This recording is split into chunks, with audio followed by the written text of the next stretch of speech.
Welcome to the Direct Farm Podcast, the go-to resource for farms across the U.S. looking to grow and manage their business. Tune in weekly to hear tips and tactics from our most successful farmers on how to increase sales, access more customers, and save time and money. We'll also speak with industry experts, business leaders, and partners to share the latest farm business trends selling direct to market. Welcome to the Direct Farm Podcast.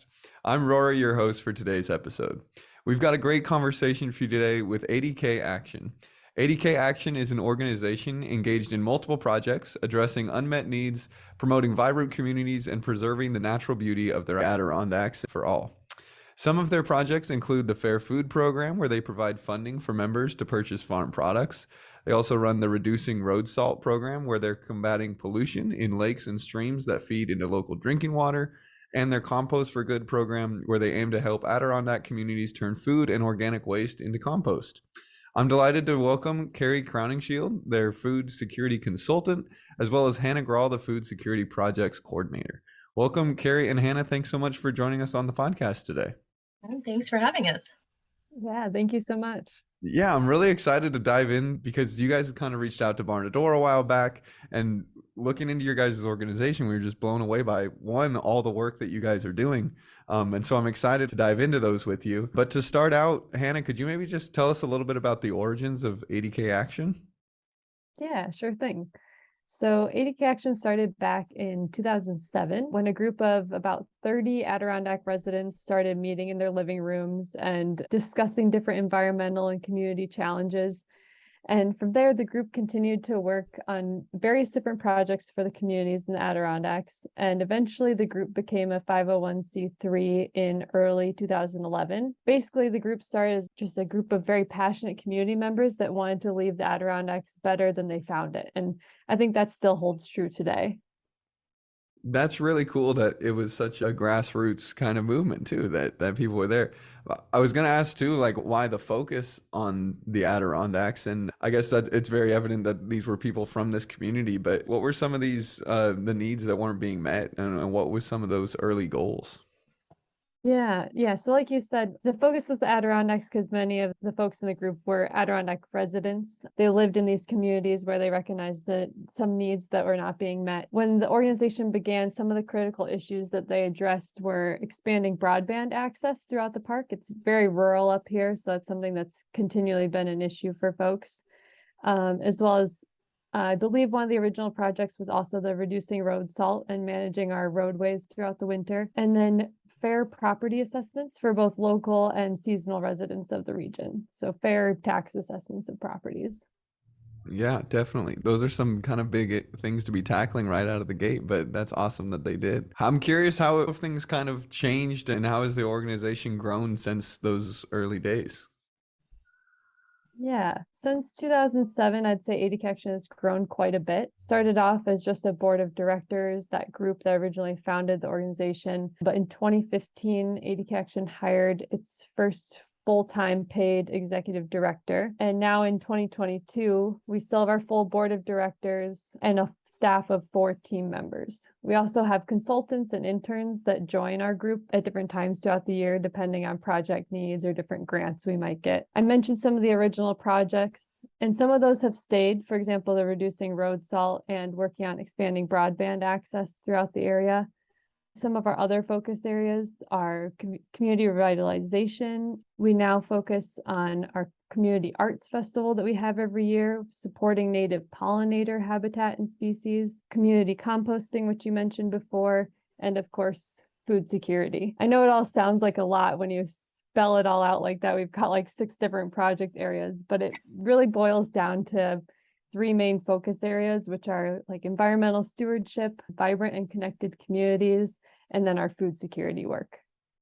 That's really cool. And yeah, I guess it does all kind of come down to those things, but you are doing a lot. It's really impressive. And to hear that there's only 4 full-time employees, that's incredible. So I'm sure there's been a lot of really great challenges and great things that have happened since the origins in 2007. What would you say have been some of the best progress highlights or some of the big accomplishments since then? Yeah, I think, and Carrie, feel free to jump in too, but I think that all of our project areas have huge accomplishments. I could rattle them off, but I guess we can focus more on food security. It started as just a small project. We were trying to get local food into a storefront of a town that didn't have a grocery store anymore. And that has evolved, and that program's continued, but it's evolved to many different projects. For example, when the COVID-19 pandemic hit, we started a emergency food packages program. And I think just the ability of our organization to adapt to those changing needs in our communities is what makes it really unique. And that's where like kind of our high points are, I guess. So like I said, I could rattle off on like a lot of different pieces of our projects that have been highlights, but we would be here all day. Yeah, I was going to say, I could think too, like, I think the evolution of the organization too is just like, because it is such a small team, it's like bringing on the right collaborators and partners that are doing similar work or complementary work within the park is helpful too. I was first engaged with ADK Action I worked in the land trust world, and there was one of the early projects of that Hannah mentioned at ADK Action. Initially, it was just like protecting monarch butterflies. It was like pretty dialed down, and over time, as like conversations about pollinators and pollinator decline and habitat needs and restrictions changed over time, that was a decision to reach out and kind of expand it from a monarch protection program to all pollinators within the Adirondack Park, and bringing on folks that were doing similar or complementary work. And that I think has been a really big success as well for ADK Action to kind of, get away with only having 4 team members, so that way you could kind of utilize the information base throughout other not-for-profits and municipalities and stuff like that to kind of expand and improve the work that's being done. Yeah, it sounds like it's been a very gradual and natural kind of growth that it started, like Hannah was saying, in the living room and has grown into a team of people and bringing on more to help with different projects. It's really cool how this is all kind of developed. And like we've talked about, there's all these different projects that you guys are running simultaneously. But the one that I really wanted to dive into today, and the one that you're both pretty heavily involved in, is the Fair Food Program. So, Carrie, what was the inspiration for starting this program? So as Hannah mentioned, initially the director and the organization base was out of one small community that about 15 years ago now, the one grocery store that had been there for many years shut down. And it left that community, my community, actually, I'm part of that. We have to drive 20 to 30 minutes to get to the nearest grocery store. So it was trying to think about like how to utilize unused storefronts, or just again look at those different partnerships and see where we could get to the different work.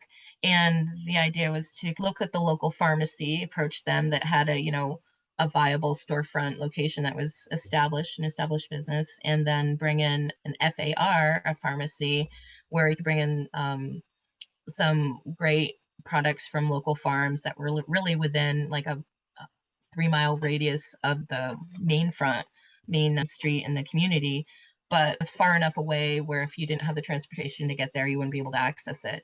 So that initial project really expanded out to, and I think it just kind of opened everybody's eyes to realize that we have such great resources here in the Adirondacks, lots of local farms doing great work, and a lot of people that don't have access for a variety of different reasons, whether it be cost or transportation, time, a variety of different things, to be able to access them. Instead, we're having to go to large grocery stores or chains to bring in foods that could be grown locally, but you can't get there. And that comes to the core of the work that we do in the food security program. It's like, how do we get this great food that we have locally into the hands of those that need it most? Looking to the local farms is part of that. It benefits the economy, it benefits local farmers. They're great, healthy, nutritious foods. So it's really looking at the like holistic view of food access work. Mm-hmm. I'm curious because obviously when you're going with local farms, you are getting a lot of those benefits that you just mentioned. But typically there oftentimes is a cheaper option of where you can source food from, just because all those great things that you just mentioned, better practices, you're supporting the local economy. Typically all these farms are doing better practices for the earth and kind of better for the environment as well. But some of those things come with additional costs. So why did you guys choose to go with these local farms? And I guess as a part 2 to that question, what is the role that farms are now playing in this program?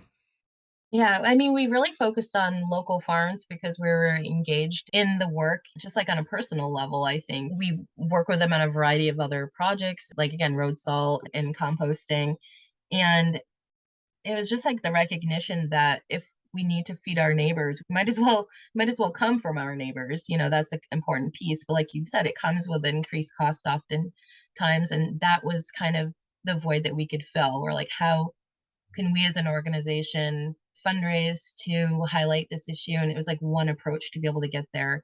And really having this participation with local farmers was a key piece to it. And we found after starting these conversations with local farmers, like they would prefer to sell their goods locally and feed their neighbors if they could, but as like a small farm, it's hard to the time to market and to deliver or to distribute these products. And that's something that we thought we would be able to work on and get there. So as Hannah mentioned, it started with the emergency food packages program during COVID-19 early on.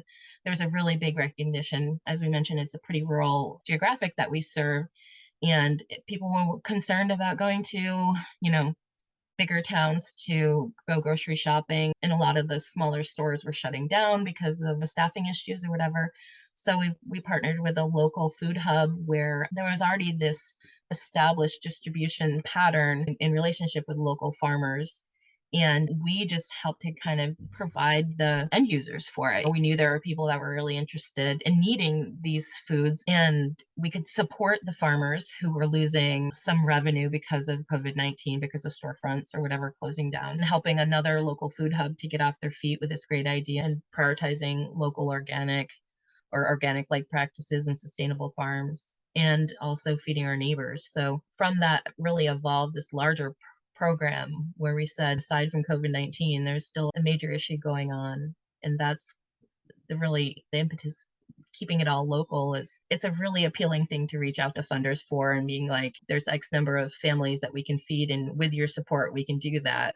And the initial fundraising campaign, Hannah could speak to that because she was directly engaged in that outreach, but goals were met super quickly with like these GoFundMe type of campaigns. Like it wasn't just larger philanthropic organizations or foundations, it was neighbors feeding neighbors directly through one-off donations and continual donations. I'll just add that like I said before, it's just a really unique part of ADK Action is being able to pivot when there's emergencies and needs in our communities, such as the pandemic. And it was just really incredible to see the support from everyone in the community. Like, no matter how small or big your donation was, everyone was chipping in. And it was pretty neat to see. A lot of people got stimulus checks during COVID-19, and actually a lot of people just donated their direct full stimulus check to our program, which was pretty remarkable to be a part of. So yeah, that was just the beginning of where our fair food program is now. Yeah, that's really cool. Well, and so with that initial kind of emergency food program being the origins,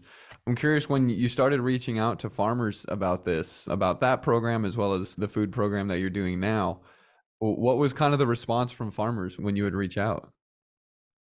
Yeah, it was pretty immediate. Like they were like, that's an amazing idea. Being able to expand their clientele to folks within the community was super appealing. And yeah, I mean, there wasn't a whole lot of, no, that's not for me. It was like Yeah. it was an absolutely, I'm on board. How can I help? How can I spread the word?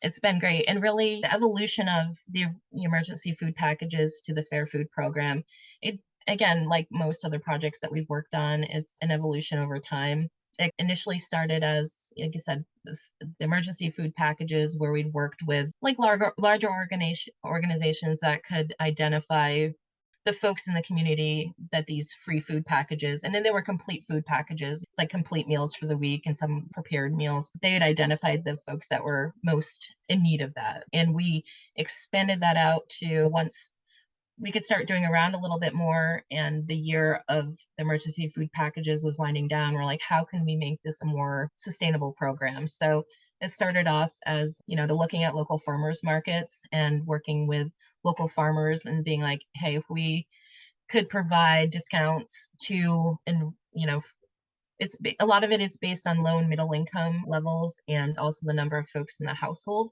So if we could identify folks again that are still in need that could benefit from of reduced price, a discount on local farm products? Is this something that you'd be able to do? Like, would you be okay accepting a coupon and us sending you reimbursements once a month?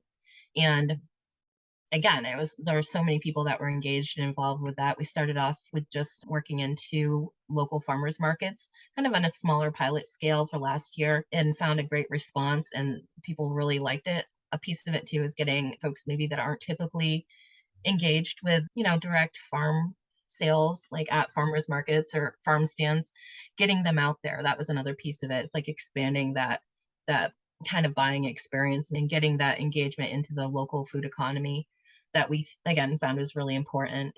And from there, we did surveys and community engagement and vendor engagement.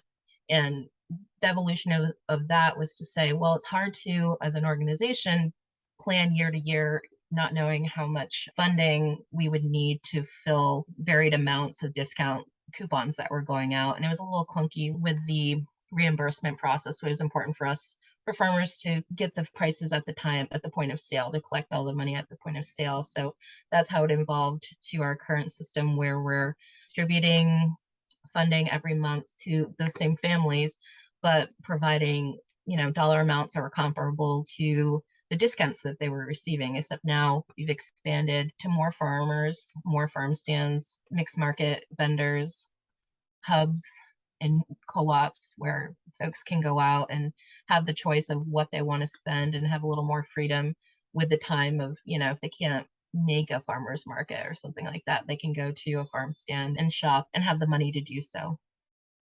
Yeah, and this was where learning about you guys, and when you guys had reached out to us about working together, I was like, man, this is the coolest program ever, because I love just one, the work that you guys are doing is so awesome and obviously so necessary in the community, but also then that you're not just providing these participants with the food that they need, but that it can be locally sourced and support the farmers as well. Like you said, probably rather be serving their community and providing them the food anyways. I'm curious, how have participants of the program reacted when they're getting access to all this awesome locally grown food? Yeah, I'll let Hannah weigh into this too, because this is like the best part of our work, I feel. But I mean, it's just like so much excitement. They're like, are you sure it's meant for me? And that's kind of one of those heartbreaking questions where it's like, it's meant for everybody. Like, we all should be able to like eat the great carrots that our neighbor 10 miles away produces. And it seems like such a small thing to think about, but it's huge for families. We hear from people that, they have medical conditions, or their families have medical conditions where they want to, switch to a local or more organic type diet, but they don't have the funds to do it. And our programs are allowing that to happen. And it really can make like substantive change in how people feel and live on a day-to-day basis. And that's just like an amazing thing to be part of. Yeah, I totally agree. And one of the really cool things about where our program is now is that all the funds for these families are loaded onto a Visa co-branded debit card. So basically they can go and shop just like anyone else at any market, and all they have to do is swipe their card, which is, I think, pretty unique for our program, and it takes away a lot of the stigma and maybe hesitation that people might have had in the past of going to a farmer's market or somewhere where they're uncomfortable, and then they have to wait in line with their coupons, and then the farmer has to go through that discount process while there's a line of folks waiting. So I think that's been a really strong point of the program from both the participant side and also our farm vendors, which has been great. Yeah, definitely. I mean, that's got to be a huge benefit to any participant and to the farmer, that it's so much easier for them. I mean, it's for the farmers just like taking any other payment, which is really awesome. I love the way that you guys have kind of chosen to go about this program. I was curious, Hannah, I know earlier you were like, I could start rattling off numbers and some of the great accomplishments that you guys have had. What is the progress of this program so far? How many participants are there? Where have you guys kind of gotten with this? Yeah, so right now we have, I believe it's 75 households and over 180 folks that are being served in the program. And we've capped it at that amount so far, just to make sure we can fund those 75 households for a continued amount of time into the future. But hopefully, as more funding allows and we go forward with the program, that we can continue expanding to more and more folks throughout the region. Yeah, definitely. I'll be excited to hear how that continues to grow. And I know you've also kind of worked with like this almost like CSA side of the program as well, with like the farm boxes, I guess. What is that part of things and how is it kind of played into this as well? Yeah.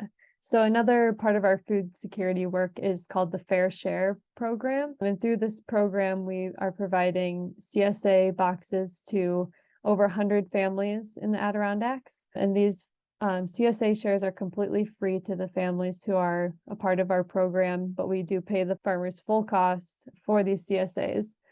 And basically, that idea started back in 2021. We had a really generous donor that came in and wanted to provide CSAs for families in the area. And that year it started with 20 households. And then that went really well the first year. And then the next year, the donor wanted to do it again. And we actually ended up doubling the amount of money by matching what was donated. And we're able to provide for 100 families. So this summer, we had 100 families enrolled in CSA shares from 3 different farms in our area. And it was a really wonderful program. Some of our farm partners were so excited that they wanted to continue the shares through the fall for the folks who were involved. So a lot of folks are still receiving awesome, bountiful shares of food through this fall. That's so cool. And this is totally separate from the other program, correct? So this is 100 Yes. other families that are getting these CSAs. Wow. That's, I mean, yeah, that's just so cool. I just love that the path of local and sustainably raised food is kind of the way that you're going about all of this, which is really awesome to hear. I think one of the coolest things about the CSA program is like the 3 farms that we are engaged with provide the shares in like 3 different ways. So traditionally, like CSAs, you would, go to the farm and then pick up your boxes, which is the case with one of our CSA partners. But in the Adirondacks, one of the big issues, people might have the money to purchase a CSA share, but like they don't live near a farm or they don't have access to it to get there. So one of our farms actually provides delivery service, which is like massive. It's huge, especially here in a rural area. And then one of the other farms, they provide like a preloaded card. They can go to one of a number of any markets that they frequent and at different locations throughout the park. And they have, a set amount of money for the entire season and they can purchase as much as they or as little as they want at any time. So like offering that choice to, that variety of options for people. But again, a big portion with our food security work is like recognizing that a lot of times the way that supplemental food is offered to folks is a non-choice issue. It's like you get what you get. And Mhm. it's really important for us to like, in some instances that's the case, but choice is a really big component of the work that we do and recognizing that just because you need doesn't mean that you don't have preferences. So I think that's a strong point to the CSA program in particular. Yeah, that's really cool. That's a great, again, that's just that you guys are thinking through all this and making it such a great program for the participants on kind of on all sides. I'm sure throughout a lot of this growth and change, I'm sure there's been all kinds of challenges and hiccups that you guys have run into. What have some of those been, and maybe how have you worked through those? Yeah, so I think it's just the growing pains of, you know, Hannah and I have chatted a lot. Like we want to do massive things all at once, and it's realizing that, we're limited by funding, we're limited by just having to get all the standards in place to make sure that our values and what we want to do are consistent moving forward. So it's having that strategy ahead of time and being smart about how we're going forward. Hannah can speak to it more, but early in this season, one of our CSA partners that we had plan to work with the farms for one reason like couldn't operate this year. So it was at the last minute Hannah working and trying to figure out like where do we go and how do we work with these families. So I don't know if you want Mhm. to speak more to that, Hannah. Yeah, I mean, I think we're really lucky in that situation in particular to have so many great farmers and partners throughout a region that we can rely on when we do face challenges and bumps in the road. There's usually someone else out there who's face something similar that we can draw on for help. I will mention some of the like bigger challenges with the Fair Food program have been some of the tech issues behind things. I know Carrie knows a little more about these intricate issues and challenges than I do, but it is challenging to get a Visa debit card and make sure that all these different places can accept it. It's been a little bit of a challenge, and there's been just other things that we've gone through the first iterations of this program that if Carrie wants to talk about more, feel free to add. Yeah, I think it's just generally we're like not tech professionals trying to make sure that Visa cards work all the time with all these different places and a variety of different like online ordering situations. And it has sometimes they've taken longer than others, but I think it's just again we have really strong partners that we've been able to work on the back end to try to get all of these hiccups aligned. And we launched the Fair Food program with the Visa co-branded cards in June. So it's not like we're not really far into it, and being flexible and pivoting to try to make the experience for the customer and for us and for our firm partners as easy as possible so we don't have those frustrated emails in our inbox when we come in the morning. Um, Mhm. and that's, happened a fair bit early on. And luckily, people understood, our participants were really understanding, and that this is a new program and we're trying to do the best that we can get there. And I think any challenge that we faced was met with a lot of communication from partners and by us.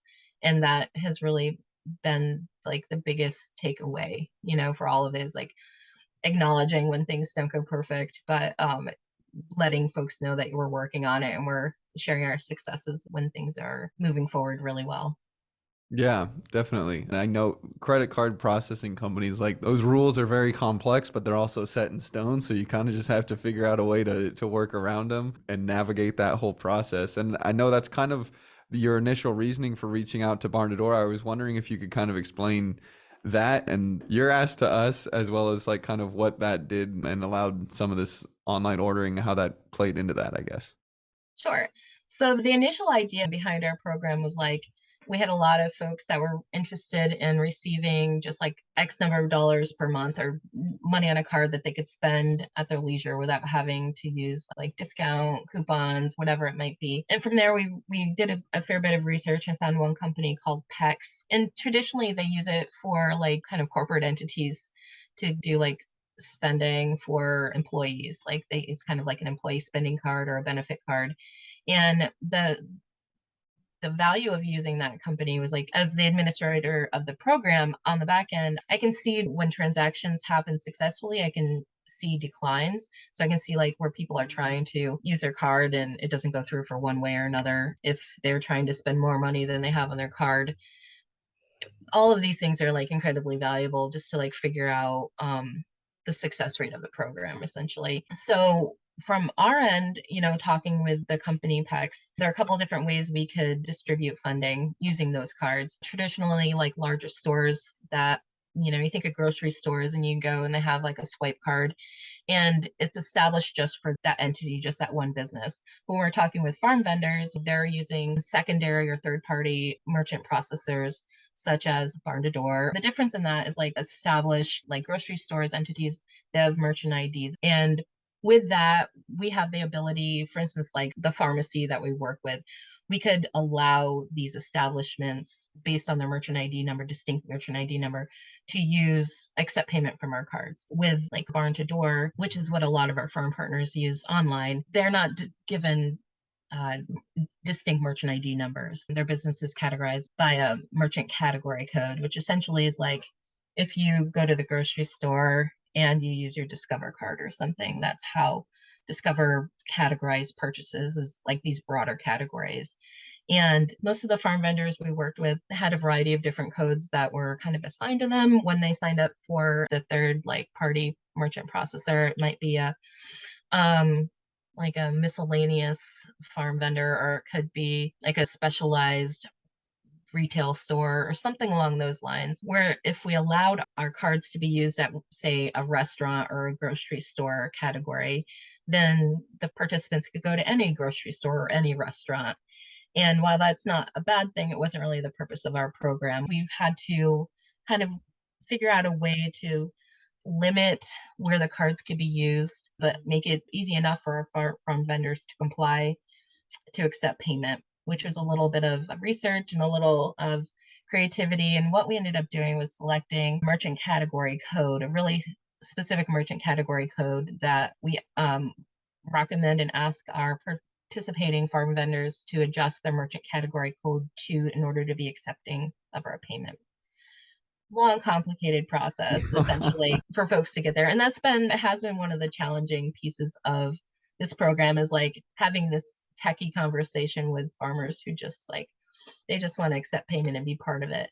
So, it's how to have the conversation like quickly and confidently, and make sure everybody's doing due diligence to do the right thing. But luckily, the process of adjusting merchant category codes has been successful for folks that want to do it. And we see the benefits on our end because, like, again, I can look at the back end of transactions and see that participants are being able to shop at any vendor that's on our allowable list, which is Mhm. great.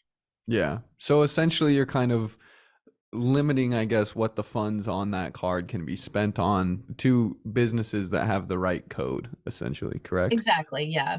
Yeah, and these codes we use a code called like agricultural cooperatives, which really represents most of the entities that we've been working with. They're farm vendors and they provide services. So it makes sense as like a merchant category code for the vendors that we're working with, but it's unique enough where we're not going to have a participant trying to go to like Target and use their card. All of this is a trust process. We trust that our vendors, they can have trust in us that they're going to, be paid for the products that they're selling, and then the participants we've trust in us that they're using the funds for what it's used for. And part of us using this like approach of limiting vendors takes away some of that like um checks and balances that we as a small organization really couldn't provide. Like Mhm. it was we didn't want to have those conversations on a regular basis saying, hey, you really shouldn't be going to X, Y, and Z to purchase. We want to keep it to farm vendors only, and these approved farm vendors that carry the same value system that we're trying to put forth with our program. Yeah. Hannah, I was curious, just in hearing about all of this process, how are you guys funding a lot of this? Is a lot of it community-based funding? Are you guys doing it with grants? How have you gone about that side of it? Yeah, so for the Fair Food program, the funding for that mainly came from a seed grant from New York Health Foundation back in 2021. But it's also been really heavily community funded. Same with our Fair Share program. It's just been a collective pool of both our members and then outside donors to the program and small foundations. Yeah, we're currently running a fundraiser to continue the program that folks can check out on our website, which is just adkaction.org. And if you go into our food security page, you can find ways to donate to the program there. That's one of the best ways to help support our projects. Yeah. What was that grant process like? I know sometimes that can be a bit of a big process for any organization. Yeah, it was a lot. It's a bigger foundation that orients a lot of its funding to a lot of different organizations, and it wasn't a non-substantial amount of money. So obviously, we want to make sure we're making good on our promises, and so a part of that is like building in the metrics to track outcomes and outputs for success. So putting this great idea onto paper is one thing, and then making sure that we generate a project that will meet those expectations, or hopefully meet all our expectations and meet all those metrics, is part of the process and the design of it. Mm-hmm. Definitely. Well, I'm curious, what have been some of the best outcomes or areas of progress that this specific program has seen? I feel like it's just like those great random emails that or phone calls that we get from people that are like, this is making a huge difference in our life. So it makes all these like phone calls and tech complexities and stuff, and making everything kind of flow smoothly, it just makes all of that worth it. And I think that those are the biggest successes. And then figuring out ways to keep this program moving forward. Like we're obviously in a four season world here in the Adirondack Park. So farmers markets are a thing now, but at the end of this month, not so much. So it's like really, the next steps, like how do we expand the project so that folks can utilize the funding beyond the summertime and really make this a sustainable, tangible benefit to these families throughout the season and throughout the year. Yeah. It's really fun.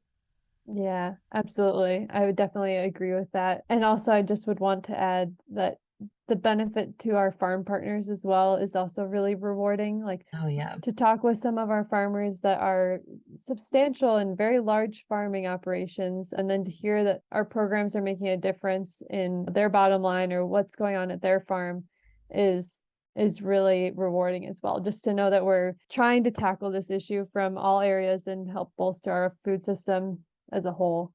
Hmm.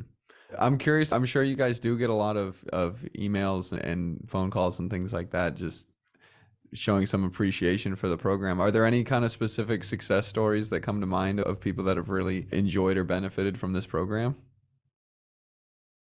I've had quite a few participants who have told me how much of an impact this program has made in their personal health, just having like whole nutritious foods to eat. That one's really impactful for me. Sure, Carrie has some similar I things think to I add. mentioned it earlier, but I think a big one for me was this. It was a couple that a husband had been diagnosed with cancer or something, and part of his like recovery and health process, like he was going through chemo and like a terrible, terrible diagnosis and ordeal. And like part of that, their like approach to general health and wellness was to incorporate only whole healthy local foods into their diet, and to receive the emails that our programs are helping them achieve that and make it like critical to them achieving that is massive. It's like those are the things that you don't expect to kind of hear about and see going into this type of work, or you think that you hope you're accomplishing that, but again, when you put that face or name to the actual outcome, it makes you want to get up and work a little harder every day to make sure that these programs can keep going and that we can expand it to even more people. Yeah, definitely. That's really awesome to hear. I was curious, you guys are primarily based in New York State. Have you guys heard of any other organizations across the country doing similar programs to this? You're the first I've heard of, and I think it's so cool. I'm wondering if there's others. Um, Yeah. I I haven't heard of a lot. We did have a conversation like midsummer with another group based out like in the central New York area, am I right? Was it or Western New York? Might have been Yeah. Rochester, but I was kind of doing something similar-ish. I mean, I think there's a lot of groups out there that are trying to distribute foods to different neighborhoods, but I think the piece that we're unique on is the local farm aspect and bringing Mhm. that kind of like holistic view into like our priority of keeping people fed locally. So yeah, I Mhm. haven't heard too much beyond that, to be honest. Yeah, me either. Just doing a quick Google search on trying to find some other programs in other states that are similar. I couldn't find like, something that like completely replicated what we were doing. Like Carrie said, there's a lot of programs that are trying to provide funding for folks to get food or providing like food packages, but not a whole lot that's connecting that local food link and also giving people the power to choose what works well for their family. Hmm. Yeah, well, it is just such a cool program, and I think it's encouraging to hear too that it is 100% community based. It was founded by the community, it serves the community, and it's fueled by the community. And so that's really unique and really cool too. And I would hope that makes it almost an easier type of program to access for other folks across the country to be able to start up and maybe follow in your guys' footsteps as well. What would you say is kind of next or ahead for ADK Action and specifically this Fair Food program? Yeah, I think I touched on it a little bit, but it's just like making sure that, I mean, a big piece is that we don't want to start this type of program and say, oh, funding's gone, it's done, because I feel like Hmm. the community we're serving sees that often with other types of food distribution or food access programs. So the like sustainability is probably the overarching theme for all parts. Like we want to make sure that the funding's sustainable, that we want to make sure that our outreach to and the level of care that we're showing participants is sustainable. We want the farm vendors we're working with that they're seeing this as a sustainable benefit to their bottom line, but also in the work they're doing. Because I feel like it's great that all of the farm partners we work with, they care as much about this program as we do. Like they want to see its success.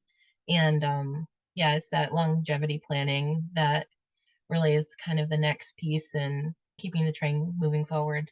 Yeah, awesome. Thank you both so much for talking about this program, sharing with us about the challenges and the successes, and just being able to share this program with our listeners. Yeah, absolutely. And if there's anybody listening, part of the work we're doing is to create this community toolkit. So, like, biggest compliment we could have is that other groups might want to tackle a similar program like this. So, we'll be sharing some like community toolkit programming so that way you can kind of take it and run with it, because that's the goal of it, is to kind of get this not just a Northern New York based project. Thank you so much for having us. I want to extend my thanks to Hannah and Carrie for joining us on this week's podcast episode. Here at Barn to Door, we're humbled to support thousands of farms across the country, and we're honored to get the opportunity to learn from our most successful farms who share the tactics, resources, and tools that they use to grow and manage their farm businesses. For more information on ADK Action, you can check out their website, adkaction.org, or you can follow them on social media at Adirondack Action. Thank you for tuning in, and we'll see you next time. Thanks for tuning in. For more free farm resources, tips, and tactics that our most successful farms use to grow and manage their business, visit barntodoor.com/resources. Also, don't forget to subscribe to the Direct Farm Podcast to automatically download our weekly episodes. Thanks for listening, and we'll see you next week.